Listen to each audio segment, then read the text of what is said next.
MASJHID, which is the JAMAL MASJHID, because I live like 10 minutes away from there. So they did study Quran and Islamic studies. They also attended the Islamic school right next to the JAMAL MASJHID.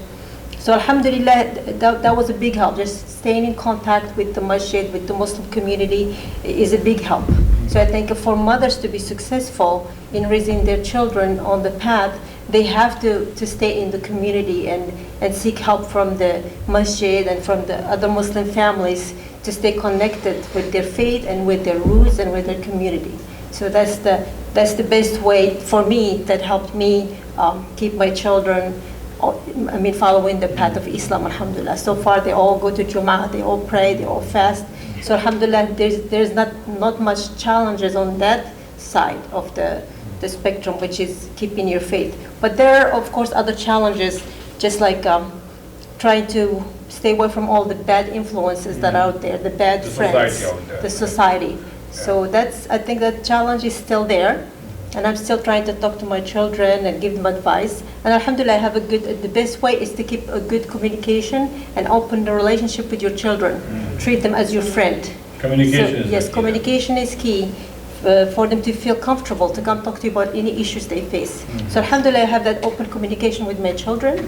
And so that's it. So I think some of the things that as an imam I have also experienced, and I have 3 kids, raising them in this country, and having met with the Christian community and the Jewish community here in Central Florida, what I have learned as a father is that until you practice your religion yourself, right? Yes. Your children are not going to practice that. Yes. Right? And until you go to your church, synagogue, mosque, whatever it is, right? Until you go there, your children are not going to go. Yes. So first you need to practice, first you need to go to your church, synagogue, or mosque, then expect your children to go there. Don't you agree with this? Oh, I definitely agree. Living by example is the best thing.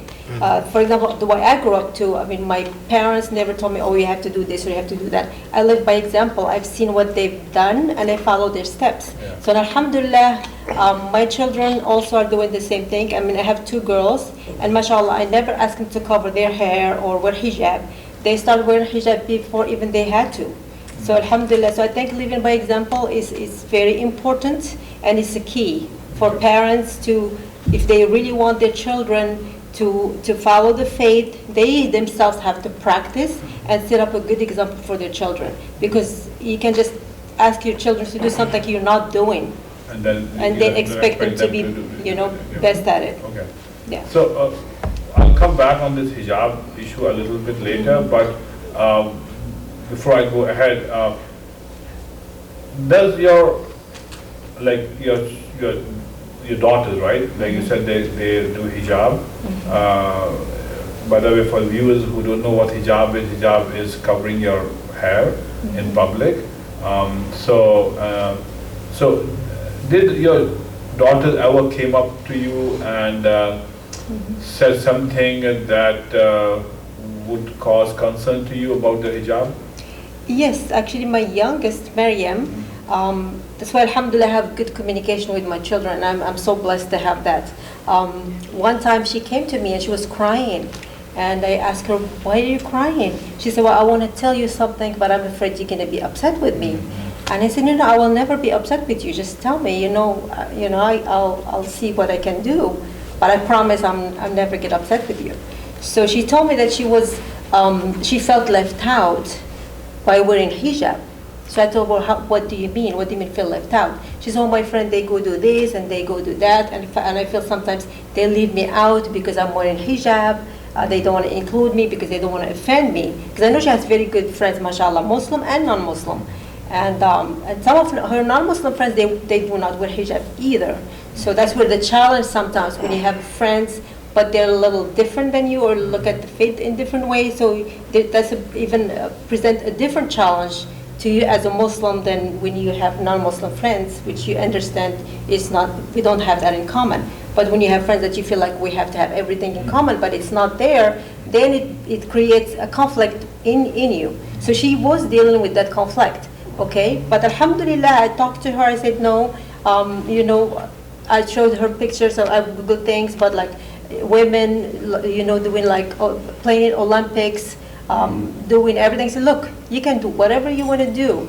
Don't let hijab stop you, but it's up to you. Because that's one thing with me, I never force my children to do anything. I always teach them the right thing and give them the decision to make that choice.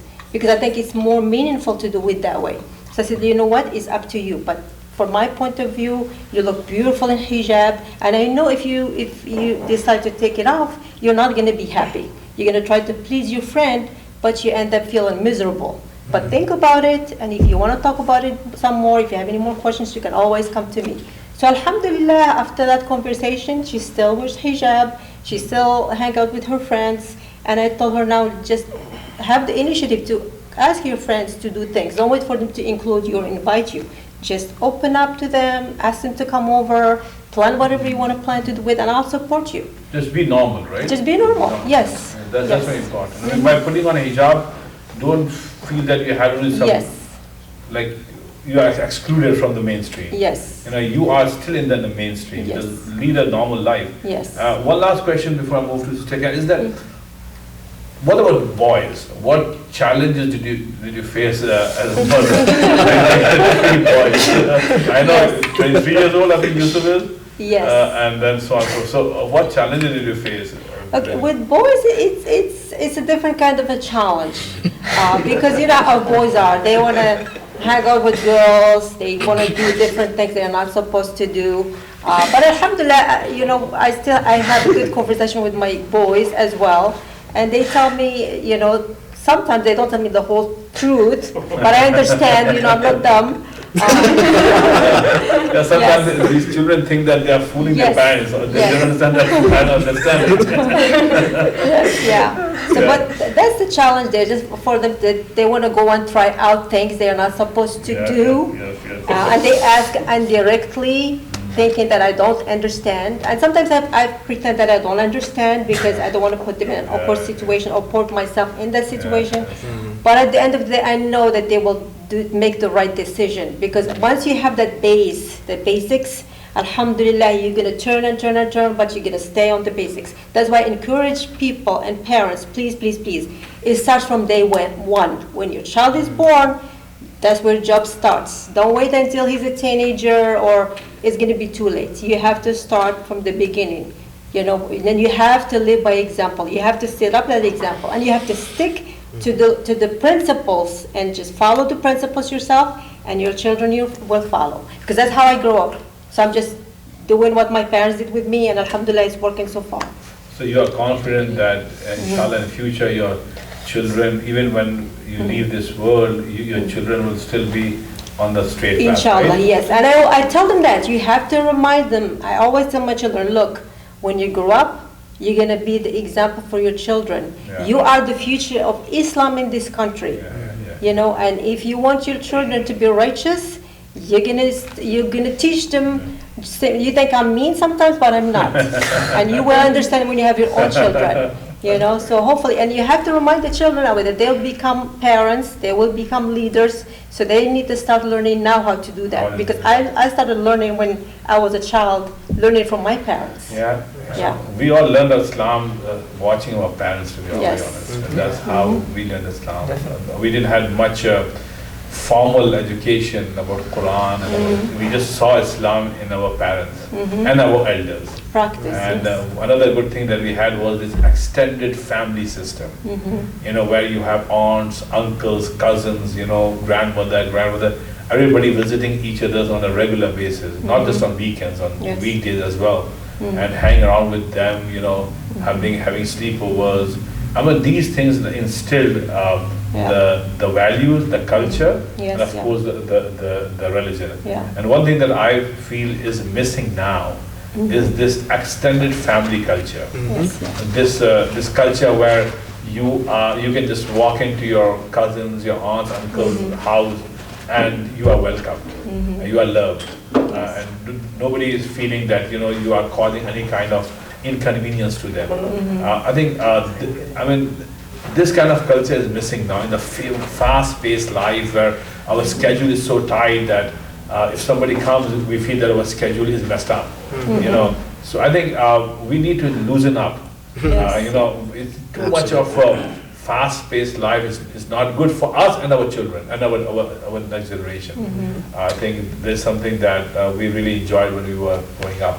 Yeah. Mr. Kat, now we'd like to listen from you and the viewers. Why you become Muslim? That's a really difficult question, you know? Okay, it's actually not. To piggyback off of what everyone said, I think that firstly, you know, like, you really do learn Islam through your parents. You know, my parents aren't Muslim, but I think that Islam, what it truly stands for is, you know, that peace, that compassion, that love. When you have that at the base, you can find Islam through anything, you know, that's like a personal decision. Islam is so much more than just all the things that you can do and that you can't do. It's really like the dawah. That's what really brings like people like me, like an ordinary American who comes from a Catholic mom and an atheist dad, to the most amazing thing that you could ever possibly find, you know. And obviously Allah plays a huge part in that, you know, He guides those. But what's really beautiful for me about Islam is just like, it's just you and God. Like, you don't have to worry about, you know, pleasing so-and-so or my parents. Like, there's a book that says, if you do this, you're guaranteed this. And, you know, like, it's that reassurance that we all look for in this life. You know, there's a lot of things that we tend to forget, or, you know, we are always stressed out about, or through, like, especially living here in America, everything is go, go, go, go, go. It allows us to, like, just take those 5 different times out of our day to just breathe and just say, alhamdulillah, you know, for everything that you have, and just be thankful for every single moment, and that remembering the most important thing is that, like, this life is just temporary, you know, like, one day we're all gonna go. Whatever it is that you believe in, whether it's us, where we might go to Jannah, or we might go to the hellfire, or it's heaven and hell, or, you know, you believe in something else, whatever it is, it's like a foundation that really helps you remember, okay, you know, like, just be kind to one another, like, everyone is going through it, you know, like, it's temporary. Like, today I'm having a bad day at work, but you know what, it's temporary, you know, like, who knows, it could be my last day today, or that person's last day tomorrow, or whatever it is. So it really helps set that foundation.